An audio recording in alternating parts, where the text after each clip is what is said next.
Que bom. Hoje eu tenho uma palavra de encorajamento para você, é debaixo também de um texto bem conhecido, mas há alguns momentos na vida que a gente está cansado, não é? Tem alguns momentos que teu corpo está cansado, tem alguns momentos que a tua mente está cansada, tem alguns momentos que está dando tudo certo ao teu redor, mas ainda assim, às vezes um cansaço abate sobre você. Eu confesso para vocês que tenho vivido assim, né, nos últimos meses, ainda um cansaço físico, que eu estou visualizando quando chegar o momento de eu poder tirar férias em algum momento, mas tem alguns momentos na nossa caminhada que esse cansaço vem, está tudo certo, e nós vamos ver aqui que até Jesus cansou em um determinado momento, evidentemente que aqui ele está cansado fisicamente, mas a ideia aqui é onde a gente busca renovo. Ao olhar esse texto, assim, é um texto que me encoraja muito, porque mesmo estando cansado fisicamente, o que eu faço quando eu estou cansado fisicamente? Será que eu só paro? Será que eu só tiro férias? Será que eu dou um tempo das pessoas? O que é que eu faço?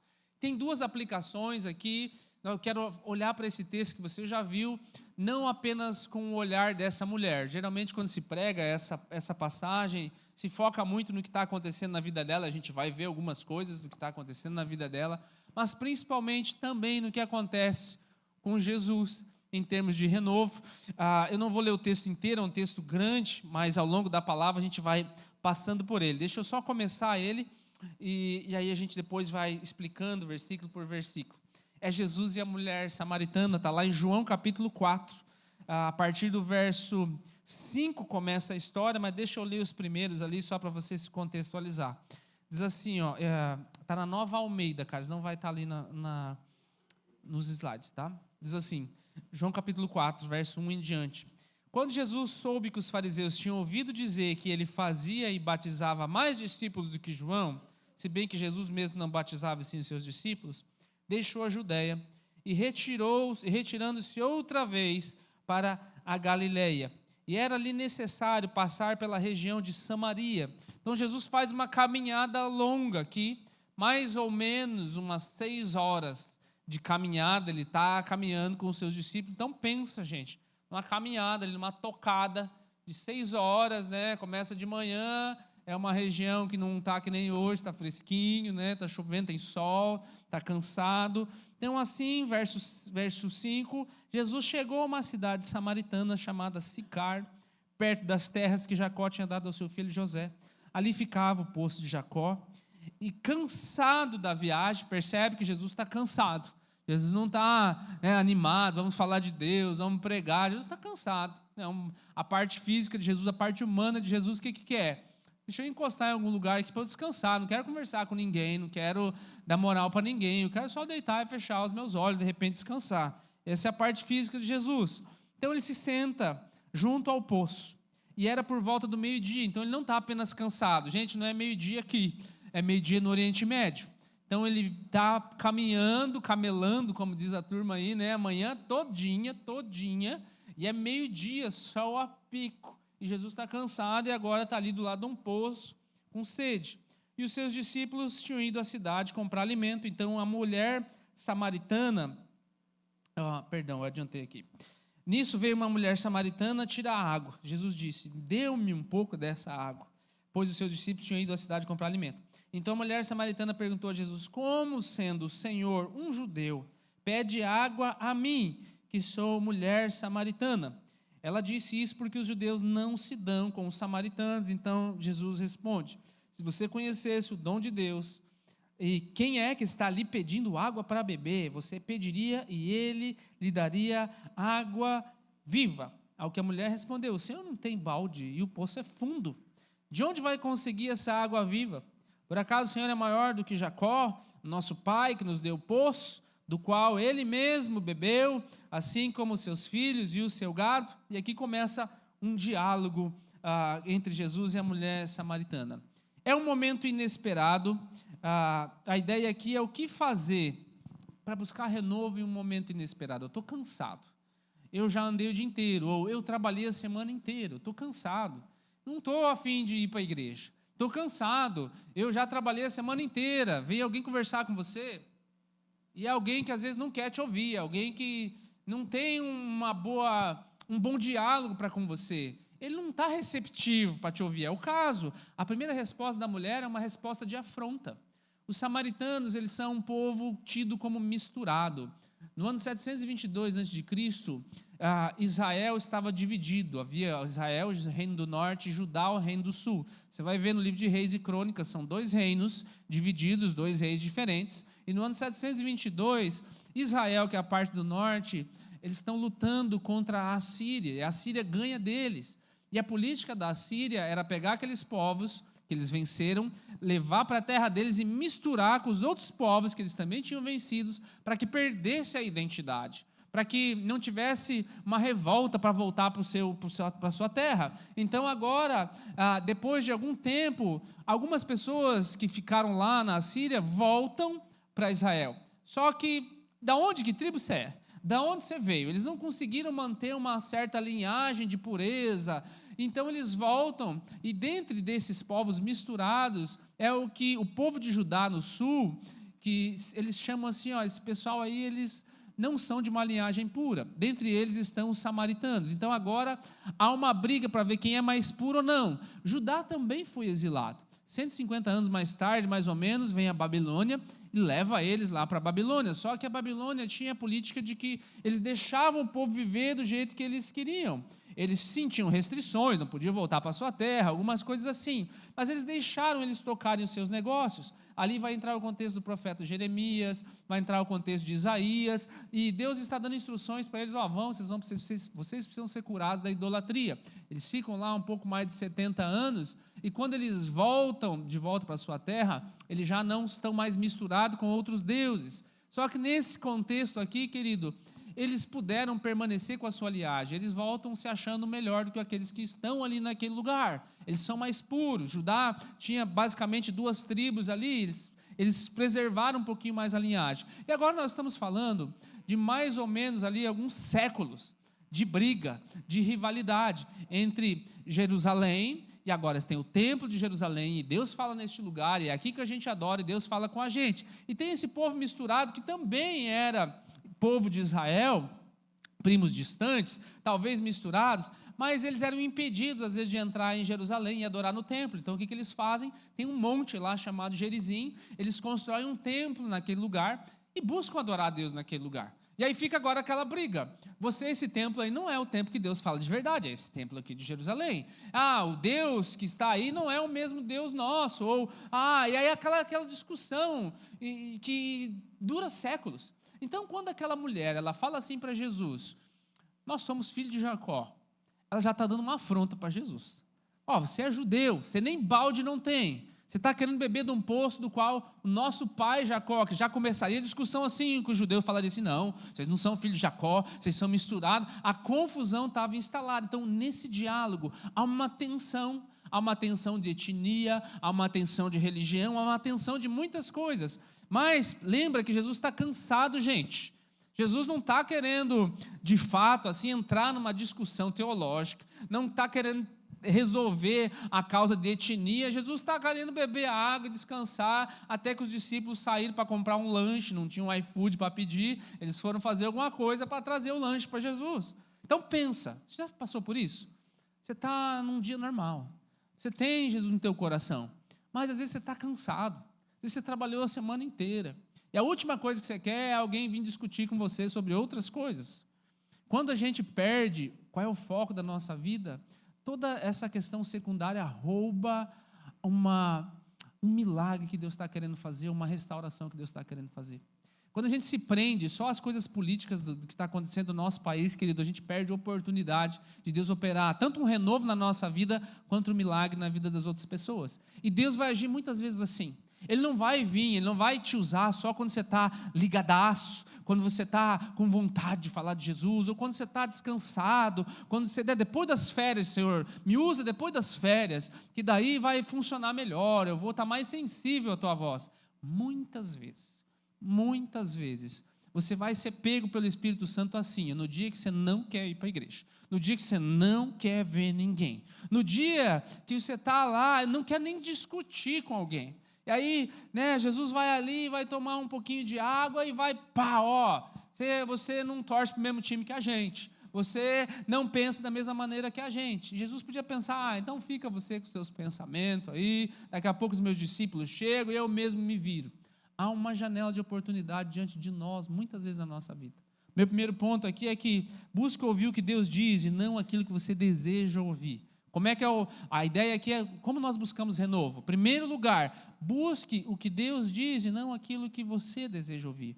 Como pastor, já compartilhei com vocês aqui, eu posso ter uma tendência de querer pregar para você apenas aquilo que eu gostaria de ouvir naquela semana. Muitas palavras que eu trago não necessariamente falam pessoalmente naquele nível comigo naquela semana. A minha oração sempre é, Senhor, o que esse povo precisa ouvir? Porque às vezes eu posso querer falar sobre um assunto que é mais do meu interesse, que eu gosto de falar mais sobre ele, ou uma necessidade pessoal que eu estou passando ou eu estou vivendo naquela semana. Mas a ideia aqui, para eu ter o renovo, é por isso que muitas pessoas se desgastam ministerialmente, que elas só falam daquilo que elas gostam de ouvir, ou aquilo que elas querem ouvir, ou aquilo que elas acham que os outros deveriam ouvir, porque é o que está falando com ela naquela semana. Não é necessariamente que assim funciona. Aí você vai se desgastar ministerialmente, você vai desgastar pessoalmente, porque vai centrar em você. Agora, o renovo vem quando eu busco ouvir aquilo que Deus quer, quando eu busco dizer aquilo que Deus quer que eu diga, porque vai chegar um momento, querido, em que eu vou estar cansado, e quando eu estou cansado eu não tenho muita coisa para falar para você, mas quando eu estou dizendo aquilo que Deus quer dizer, não interessa se eu estou cansado ou não, a força dele, a misericórdia dele, o renovo dele vai vir sobre a minha vida, e você vai se deparar em um meio às vezes de uma discussão que você nem queria estar, uma pessoa que você não é muito simpatizante, mas naquela hora Deus vai te usar. Você ainda vai estar se sentindo cansado no primeiro momento, a gente vai ver que isso aqui tudo vai se resolver lá na frente, mas a ideia é que para Deus poder me usar, para eu poder experimentar um renovo do Senhor em todas as circunstâncias, eu tenho que deixar algumas diferenças de lado na minha vida. Ela deve ser superada, não posso olhar só para quem concorda comigo. E aí que entra abandonar uma visão limitada. Olha o verso 11 ali comigo. A mulher respondeu, o Senhor não tem balde, e o poço é fundo, de onde o Senhor vai conseguir essa água viva?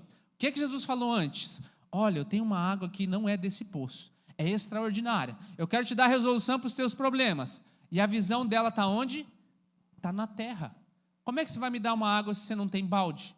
Como é que você vai pegar a água se o poço é fundo? Os estudiosos dizem que um poço desse aqui tinha de 15 a 30 metros, então não é um poço raso realmente. A visão dela está na terra. Querido, a mesma coisa acontece com a gente. Tem uma mulher que já faleceu, chamada Corrie ten Boom. Tem um filme chamado Refúgio Secreto, tem um livro chamado Refúgio Secreto. Era um pessoal lá que morava na Holanda, no tempo da Segunda Guerra Mundial. E ela acolheu, ela junto com seus pais, acolheu na sua casa muitos refugiados judeus, enquanto os nazistas vinham, pegando aquele povo, levando para os campos de concentração, eles tinham uma relojoaria, e eles acolhiam aquelas pessoas clandestinamente, até que chegou um tempo em que eles foram descobertos, e eles foram levados de fato para um campo de concentração. Ela sobreviveu a esse campo de concentração, e ela disse essa frase assim, que eu achei extraordinária, que a fé vê o invisível, a fé crê no inacreditável, e aí ela recebe o impossível. Diz ela no testemunho dela que ela e a irmã dela foram para o campo de concentração e passaram algum tempo lá, e ela falou assim, que um dia ela teve uma revelação. Ela falou assim para a irmã dela, o Senhor me mostrou que esse ano nós vamos receber a liberdade, e continuaram naquele campo de concentração, e no final daquele ano ela foi uma sobrevivente do campo de concentração, ela teve a liberdade física, mas sua irmã morreu no campo de concentração, e a ideia dela dentro dessa frase é, nós duas fomos libertas. Eu fui liberta do campo de concentração, mas a minha irmã foi liberta dessa vida aqui, se encontrou com o Senhor. Você entende que a fé, ela vê o invisível? Porque se nós nos concentrarmos apenas nas coisas terrenas, ela podia dizer assim, o Senhor, olha o que Ele fez, eu ajudei todo esse pessoal aí, e agora meus pais morreram, minha irmã morreu, só eu sobrevivi, e agora, enfim, essa mulher, ela morreu de velhice há pouco tempo não, já faz algumas décadas ali, mas ela morreu de velhice, dando testemunho no mundo inteiro daquilo que Deus fez na vida dela, da família dela e de muitas pessoas que eles ajudaram a salvar. Quando nós nos focamos, querido, só nas coisas que a gente consegue ver, nós perdemos o que Deus está fazendo no invisível. Tem muitas bênçãos acontecendo ao teu redor, tem muito milagre acontecendo ao teu redor, mas se você olhar só para a circunstância do mundo, você não vai conseguir ver. Se você olhar só para as coisas que você ainda não conseguiu vender, só para mais uma emenda essa semana aí, baixaram o IOF, mas colocaram mais não sei o quê. Quando você olha para essas circunstâncias, só vem desânimo na gente. Só vem, nossa, e agora? Como é que vai ser? Como é que eu vou dar a volta? Como é que a gente vai sobreviver em cima disso tudo, querido? E aí o verso 13, Jesus nos dá um vislumbre sobre isso. Ele diz assim, quem beber dessa água se fará nele uma fonte de água a jorrar para a vida eterna. O que eu quero dizer aqui? Que Jesus não vem simplesmente para resolver o teu problema de vendas, o teu problema financeiro. Ele fala que você não vai só matar a tua sede, você não vai só resolver o teu problema financeiro, teu problema físico ou qualquer outro que seja, de qualquer ordem. Jesus quer fazer de você a fonte. Você percebe que ele não fala assim, quem beber dessa água não vai ter mais sede simplesmente.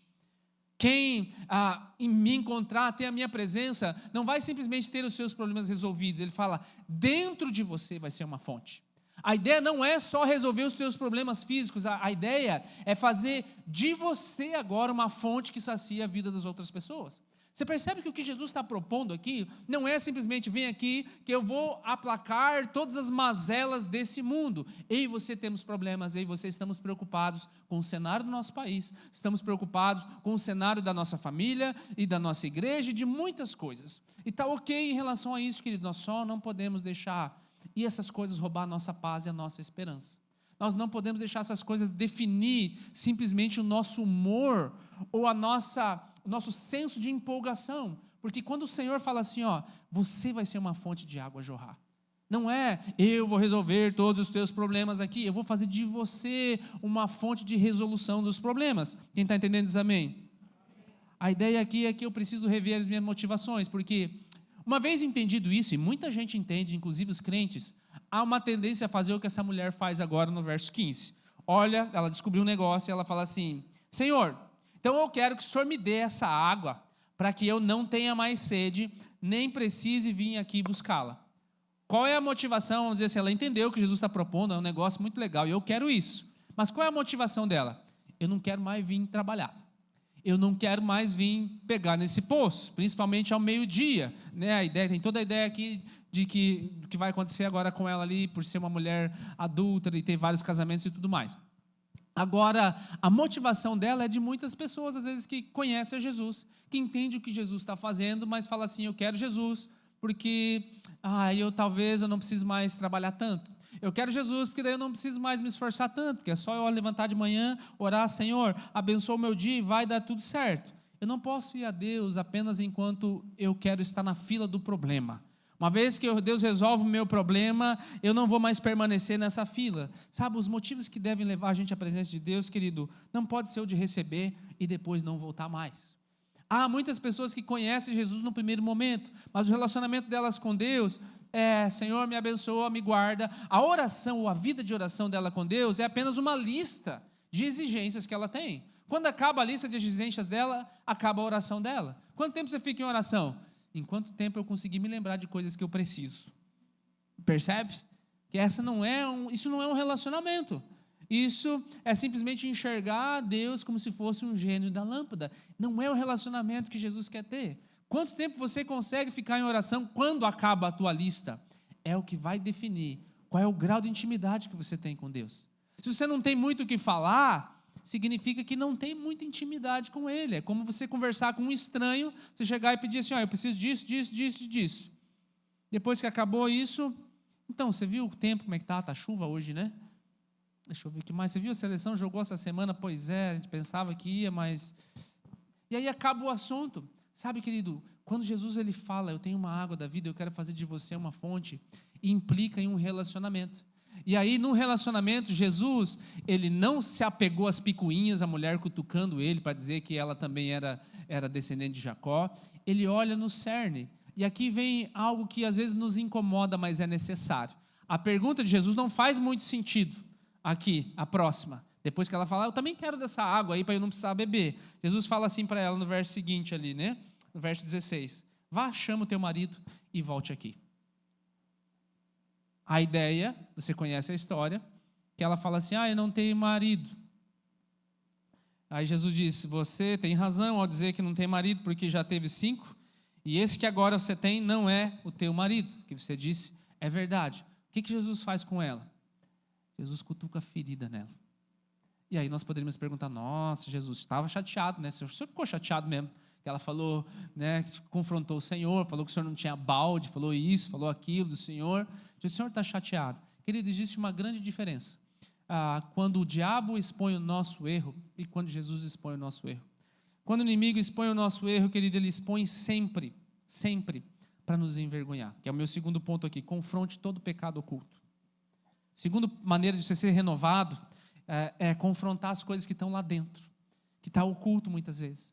Quando o inimigo expõe o nosso erro, é sempre para te envergonhar. Quando é que você sabe que alguma coisa que aconteceu errado é do inimigo? É sempre para te envergonhar, não te muda de lugar, te causa só remorso. Remorso é o sentimento de ter sido pego ou ser descoberto, não é arrependimento, tá? E aí assim que o inimigo vai usar. Quando é que você sabe que é Deus? Deus muitas vezes vai tocar na nossa ferida, sim. Quando é que você sabe? Que aquilo ali é para te corrigir. Quando acontece alguma coisa, às vezes um pecado vem à tona, aquilo ali serve para te curar.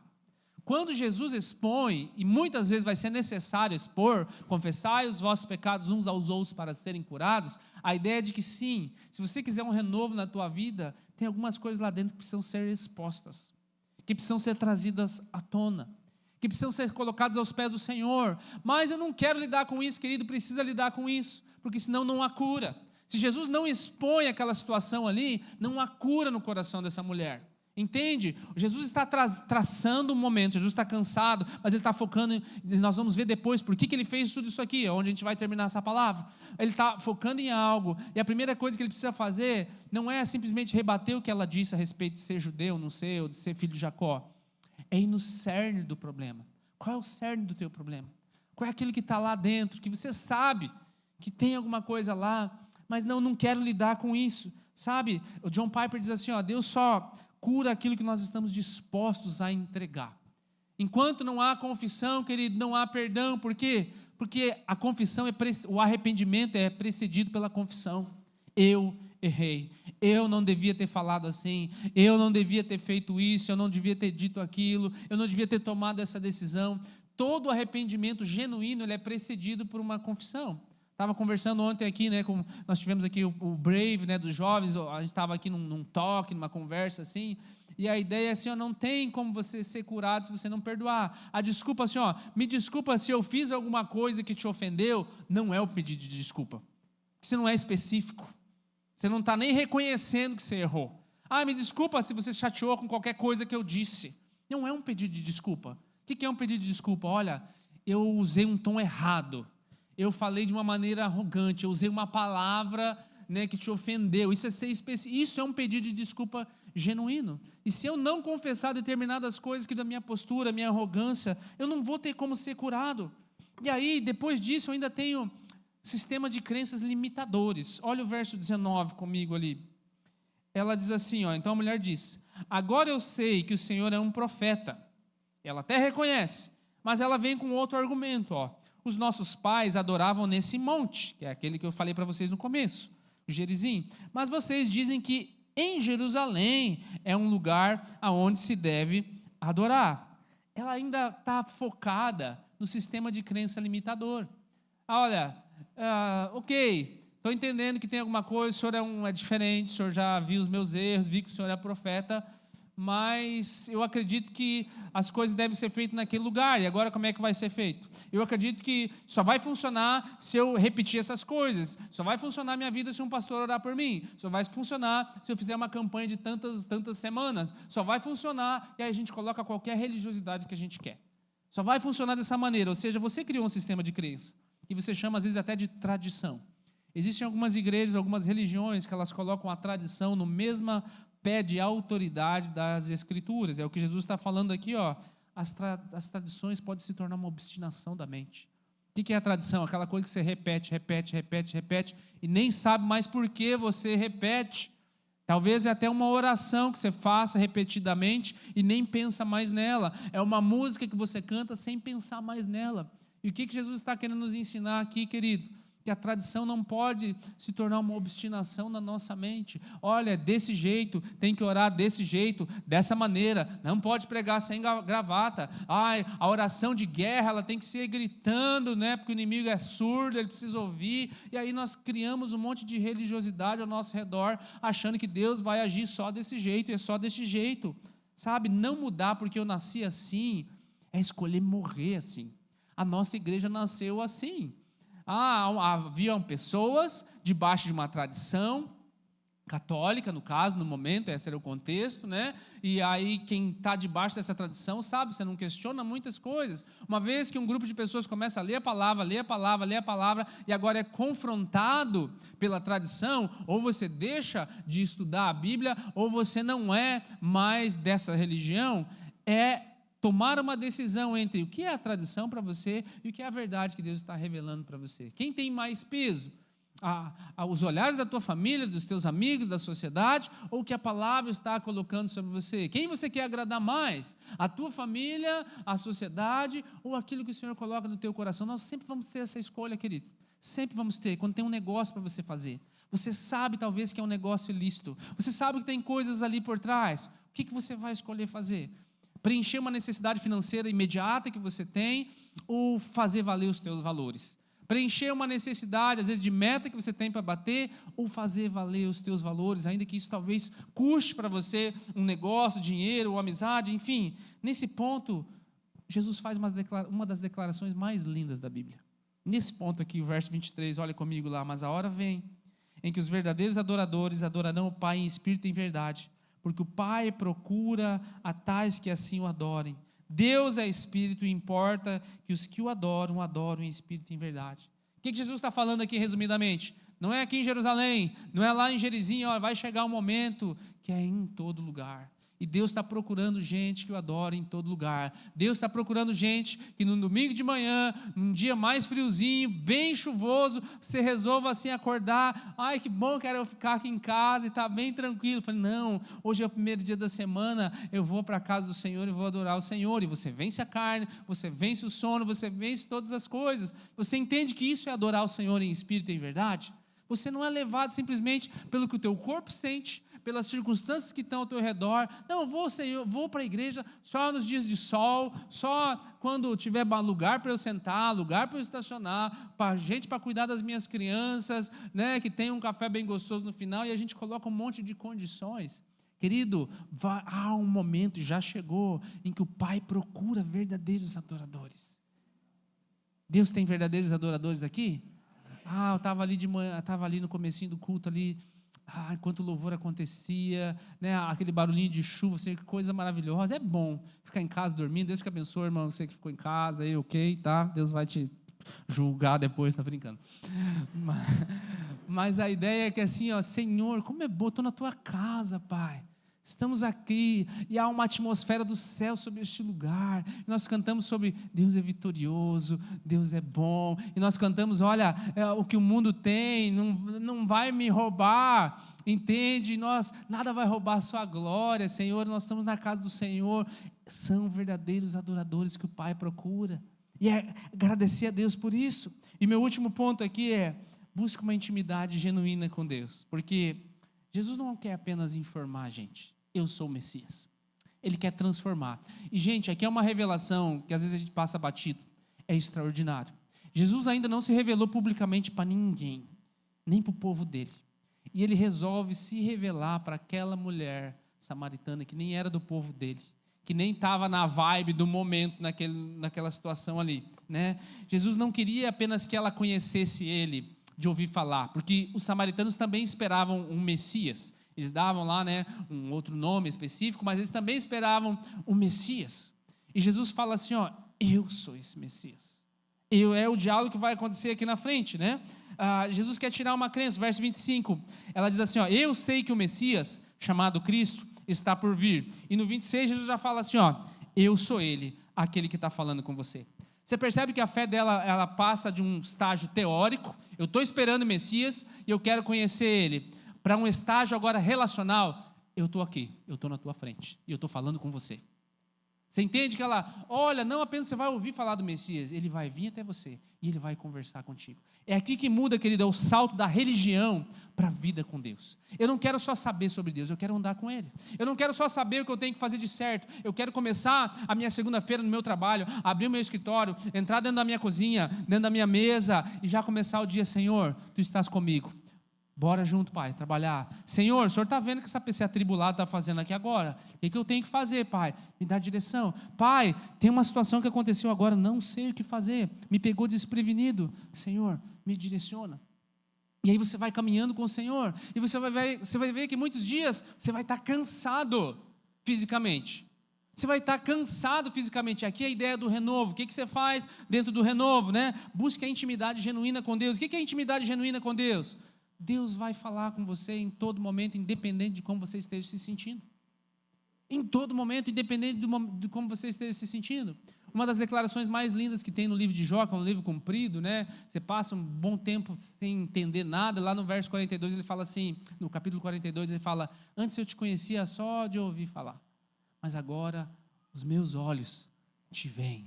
Há uma diferença entre conhecer a teoria sobre Jesus, conhecer os evangelhos, saber citar os livros da Bíblia, e conhecer de andar com Ele.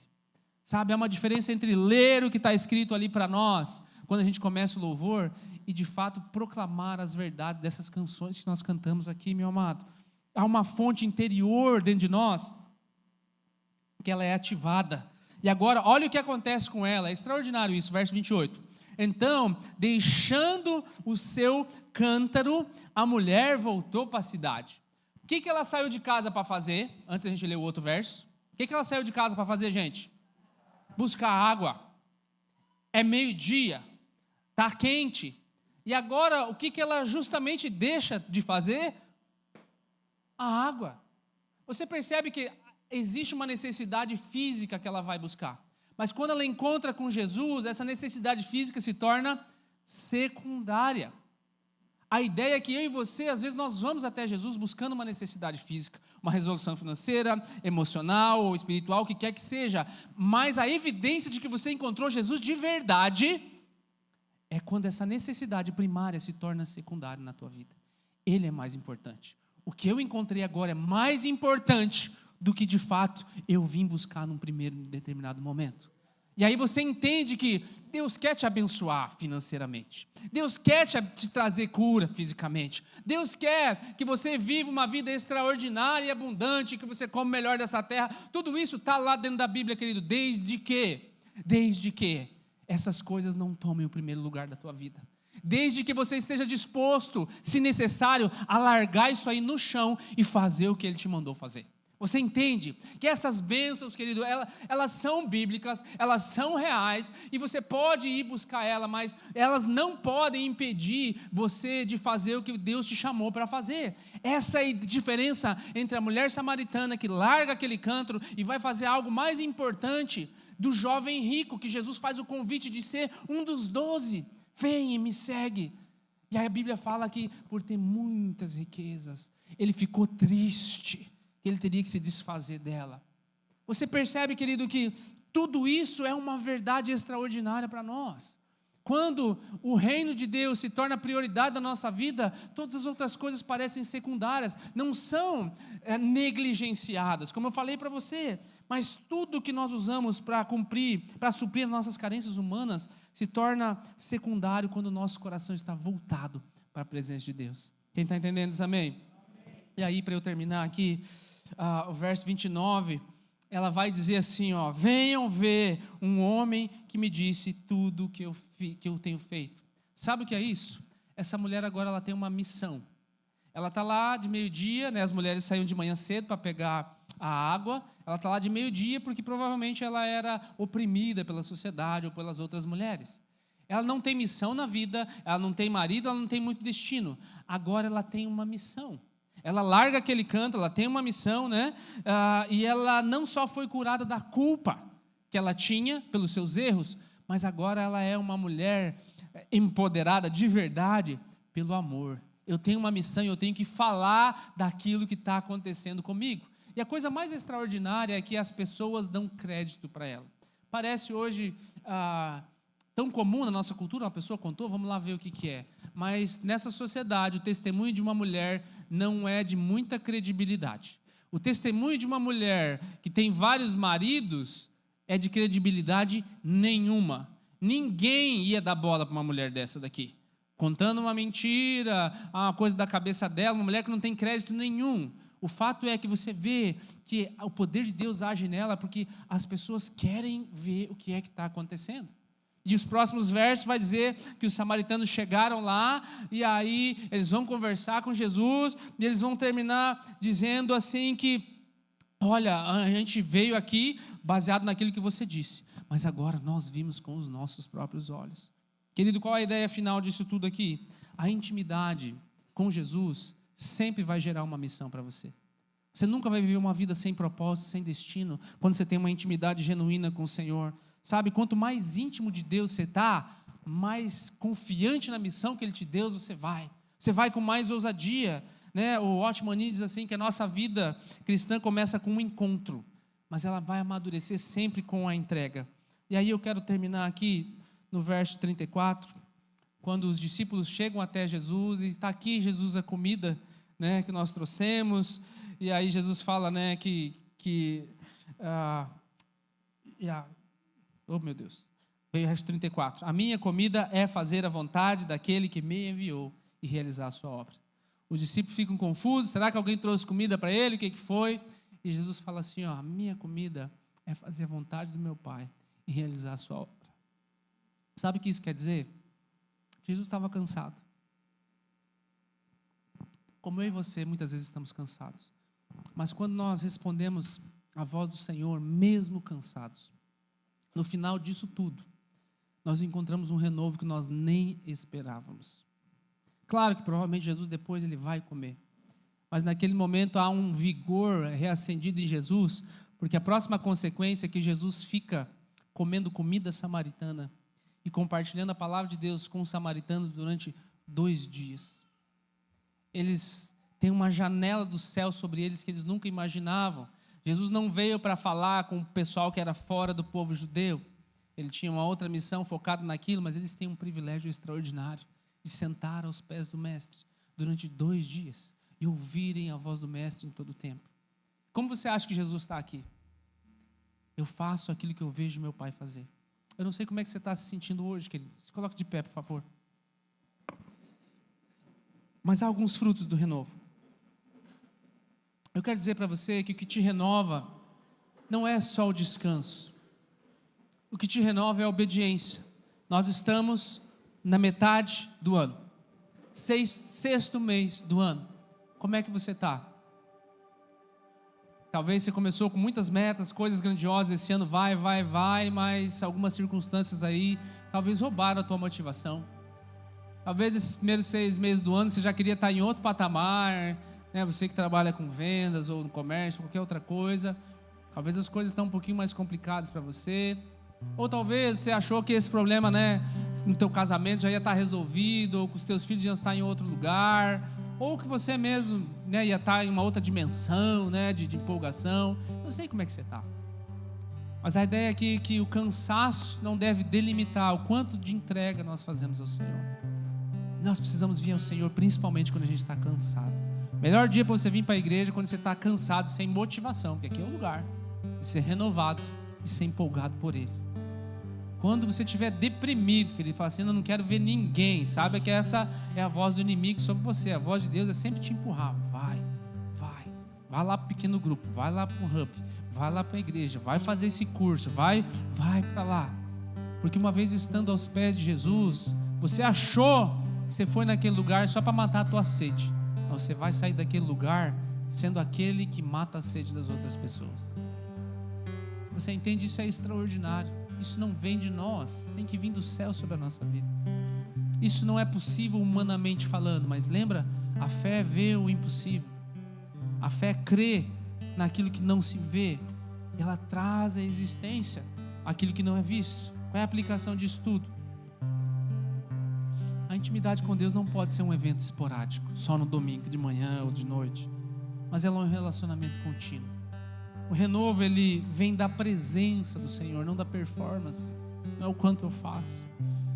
O que cura o nosso cansaço profundo não são as férias, mas é a voz de Deus dizendo assim, ó, eu estou aqui com você, eu estou falando com você, eu sou o Messias, eu falo com você. Feche os teus olhos aí, querido. O Messias está diante da tua presença nessa manhã. O Messias fala com você. Ele diz para você assim, ó, eu tenho te visto. Ele diz para você assim, eu vejo quando você levanta pela manhã, eu vejo quando você fecha os teus olhos à noite. Nenhuma situação do teu dia passa despercebida aos meus olhos.